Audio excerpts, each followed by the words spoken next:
Good morning, everyone. For those of you who don't know me, my name is Brian Peck, and I have the pleasure of serving as the Vice Chair for Trade Policy for the Global Initiatives Council. I'm sorry I can't be here with you in person this day, but it's become an annual tradition to provide kind of a brief overview of the past year in terms of trade policy.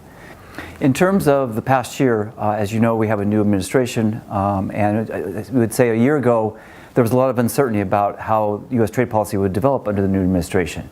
Have to say that a year later, we're still under a cloud of a lot of uncertainty with regards to key issues such as NAFTA, the KORUS FTA, our trade relationship with China, and the institutional integrity of the WTO.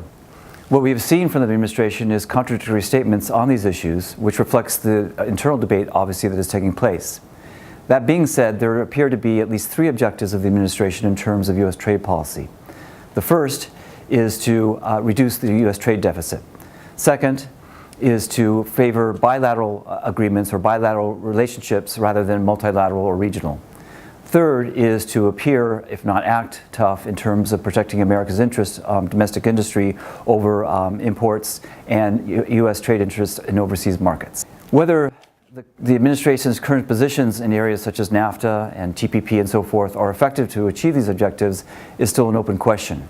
However, recent developments and recent positions in the NAFTA renegotiations, in the threat to pull out of the KORUS FTA, in the various investigations that have been launched against Chinese trade practices, and the weakening of the WTO institution and its multilateral trading system are disturbing in the sense that they could severely weaken U.S. businesses' positions in overseas markets and overall U.S. trade policy and the benefits that trade and investment bring to the United States. Amidst these troubling clouds on the horizon, however, it is encouraging to see how the U.S. business sector, the agricultural sector, and other stakeholders have recently, along with congressional members on both sides of the aisle, raised their support and become much more vocal in areas such as NAFTA and the importance of NAFTA in terms of U.S. economy and business and its critical importance for the future of U.S. trade with some of its key trading partners.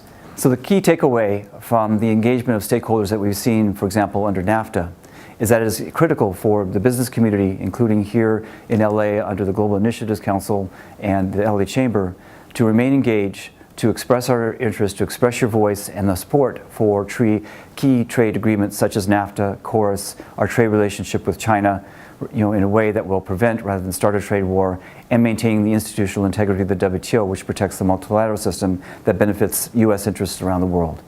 So in summary, in looking at the past year of trade policy on the federal level, I think, as you say, we're still at a certain point of uncertainty, but one of encouragement in terms of the ability of businesses to engage, to express the concerns of our community, the importance of trade to Southern California, and would urge the Council and the LA Chamber to continue to do so in the coming year.